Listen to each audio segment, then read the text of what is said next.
દિયોદર તાલુકા પંચાયત જીતવા માટે કોંગ્રેસ પહેલેથી જ મહેનત કરી રહી છે। અહીંયા કોંગ્રેસના જે 12 સભ્ય છે ચૂંટાઈને આવ્યા, 10 ભારતીય જનતા પાર્ટીના ચૂંટાઈને આવ્યા, પરંતુ જ્યારે 2 દિવસ પહેલા ચૂંટણી હતી અને એ પછી સવાલ સીધા ઊભા થયા કે જે પ્રાંત અધિકારી છે એમણે સરકારના દબાવમાં આવ્યા પછી ચૂંટણી રદ કરી છે કે પછી કોઈ બીજો પ્રશ્ન અહીંયા ઊભો થયો છે અને એ પછી કોંગ્રેસ મેદાનમાં આવી। આજે ફરી એક વખત ચૂંટણી છે, પરંતુ ચૂંટણી યોજાય પહેલા જ ગનીબેન ઠાકોર છે એ તાલુકા પંચાયતની કચેરીએ પહોંચ્યા હતા। નમસ્કાર, આપ જોઈ રહ્યા છો નિર્ભય ન્યૂઝ અને હું છું આપની સાથે રિધિ। દિયોદર તાલુકા પંચાયતની અંદર હાઈ વોલ્ટેજ ડ્રામા પૂરો થયો। આજે ચૂંટણી છે, કલેક્ટર 144 પણ અહીંયા છે તે લગાવવામાં આવી છે જેથી કરીને અહીંયા કોઈ ધરણા કરવા માટે ન આવે અને શાંતિપૂર્ણ માહોલમાં છે આખી ચૂંટણી યોજાય। કારણ કે 2 દિવસ પહેલા આખો મામલો ગરમાયો હતો। ભારતીય જનતા પાર્ટીના જે સભ્ય છે જીતેલા અંદરોઅંદર લડી રહ્યા હતા, એટલા માટે જે એસડીએમ છે તેમણે આખી ચૂંટણી છે તે રદ કરી હતી અને એ પછી કોંગ્રેસ છે વિરોધ કરવા માટે પણ મેદાનમાં આવી હતી।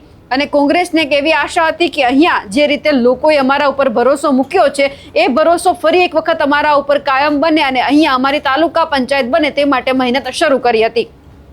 કલેક્ટર 144 લગાવી તાલુકા પંચાયતની કચેરીની આજુબાજુએ પહેલા જ કોંગ્રેસના જેટલા પણ જીતેલા ઉમેદવાર હતા એ બધાને અજ્ઞાત સ્થળે લઈને જવામાં આવ્યા હતા અને આ બધાની વચ્ચે જ્યારે હવે ચૂંટણી યોજાઈ રહી છે, પહેલા ગનીબેન ઠાકોર છે, એમના સહિત કોંગ્રેસના લગભગ મોટા ભાગના નેતાઓ છે સ્થળ નિરીક્ષણ કરવા માટે પહોંચ્યા હતા કે ખરેખર પારદર્શક રીતે આ ચૂંટણી થઈ રહી છે કે કેમ। આ બધાની વચ્ચે ગનીબેન ઠાકોર અને ગુલાબસિંહ રાજપૂત શું કહી રહ્યા છે તે પણ સાંભળી લઈએ। દિયોદર તાલુકા પંચાયતના પ્રમુખ ઉપપ્રમુખની ચૂંટણી યોજાવાની છે। આમ તો ચૂંટણી પંચના નિયમ પ્રમાણે અને સરકારે જે રોટેશન જાહેર પાડ્યું હતું એ પ્રમાણે 25મી તારીખે યોજાવાની હતી, પણ જે થયું એ આપ સૌએ બધી મીડિયાએ જોયું, અહીંની જનતાને પણ ખબર છે। ખેર કદાચ હવે જે થયું એનું પુનરાવર્તન ન થાય અને કાયદો અને વ્યવસ્થા પૂરેપૂરું જળવાય અને તાલુકા પંચાયતની ચૂંટણી લોકશાહી ઢબે થાય।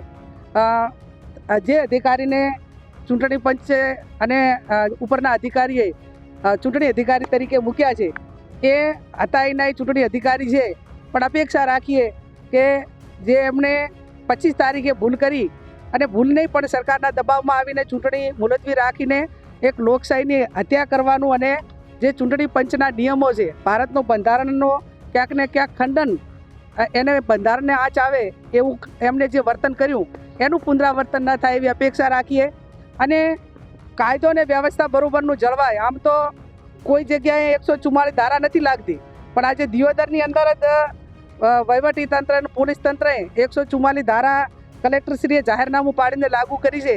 તો અમે તમામ પક્ષના આગેવાનોને બધાને જે એમના સમર્થકોને બધાને અપીલ કરીએ છીએ કે આ કાયદો અને વ્યવસ્થા જળવાય, પ્રશાસનને આપણે પૂરો સાથ સહકાર આપીએ અને કોઈ પણ પ્રકારનું વાતાવરણ, કોઈ પણ પ્રકારનું ડોળાય નહીં, એની જવાબદારી રાજકીય પક્ષો, વહીવટી તંત્રને અમે સૌ સાથે રાખીને પ્રયત્ન કરી અને આ ચૂંટણી સુમેળ ભરી શાંતિમય વાતાવરણ અને નિયમો પ્રમાણે થાય એવી અમે અપેક્ષા રાખીએ છીએ। બહુમતી તો એ દિવસે પણ હતી, આજે પણ બહુમતી કોંગ્રેસની છે, તો પછી હાઈ વોલ્ટેજ ડ્રામા પછી તારીખ આપવાનું કારણ શું છે? મેં કીધું એમ કે 2-3 દિવસમાં વાતાવરણ ડામાડોળ થાય ને એકાદ સભ્યને કે અમે લોભ લાલચ આપીને જેમ બીજી તાલુકા પંચાયતોમાં ક્યાંક ને ક્યાંક સામ દામ દંડ ભેદની રાજનીતિ અપનાવીને તાલુકા પંચાયત બહુમતી લોકોએ આપી ત્યાં પણ તોડીને એમને લોકશાહીનું હનન કર્યું છે।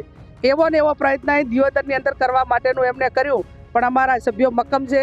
પાર્ટીએ અને લોકોએ જે એમના ઉપર ભરોસો મૂક્યો એને પૂરેપૂરા પરિપૂર્ણ ઉતરવાના છે અને તાલુકા પંચાયત કોંગ્રેસની બનશે અને અહીંના લોકોનું જે કામ કરવાનું થાય એ તમામ અમારા સભ્યો સાથે મળીને કરશે। આજે પણ કદાચ એવી સ્થિતિ સર્જાય તો કોંગ્રેસ તરફથી કેવા પ્રકારના પગલાં? શા માટે એવી અપેક્ષા રાખીએ કે આવું થાય? આવું થશે જ નહીં અને થશે તો પછી કાયદો અને વ્યવસ્થા, ન્યાયતંત્ર, આ બધું જે કંઈ અમારા લેવલે કરવાનું થતું હશે એ પૂરેપૂરું કરશું।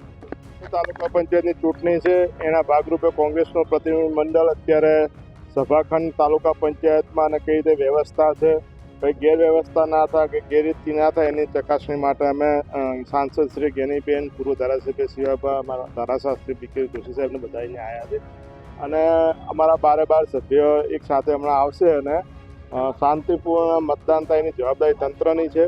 ગઈ વખતે પણ ભાજપના લોકોએ ખોટી રીતે અંદરો-અંદર એક નાટક ઊભું કરીને ચૂંટણી મુલતવી રાખી હતી। આજે પણ ના થાય એની જવાબદારી ચૂંટણી અધિકારીની છે, પોલીસની છે। અને ક્યાંય જો ભાજપના સભ્યો અંદર ફરતી નાટક કરે તો એમને ખરેખર કાર્યવાહી કરીને એમને બહાર કાઢવા જોઈએ. બાકી ચૂંટણી મુલતવી ના લેવી જોઈએ. અને જો ફરતી જો ચૂંટણીમાં ક્યાંય ગેરરીતિ કરી ચૂંટણી મુલતવી રાખવાની કોશિશ કરશે તો આ દિયોદરની પ્રજા હવે સહન નહીં કરે. સહન કરવાની પણ એક હદ હોય છે, એ કહેવા માટે અમે સૌ અહીંયા આવ્યા છીએ. આપણે કોઈ એવી શંકા છે કે આજે મુલતવી રાખશે? દેખો, શંકા તો ગઈ વખતે જે થયું એના પછી હવે આમના પર વિશ્વાસ રાખવો ખૂબ મુશ્કેલ વાત છે. કેમ કે સરકાર ને તંત્ર દ્વારા ભાજપ દ્વારા સામદામ દંડ નીતિ અપનાવીને ગઈકાલે 1.25 કરોડ રૂપિયા સુધીના એક તાલુકા પંચાયત ડેલિકેટને જો ઓફર કરતા હોય તો આ ભ્રષ્ટાચારનો પૈસો ભેગો કરીને આવી રીતે લોકોએ ચૂંટેલા સભ્યને ખરીદવાની કોશિશ કરતા હોય એટલે ગમે તે કરી શકે.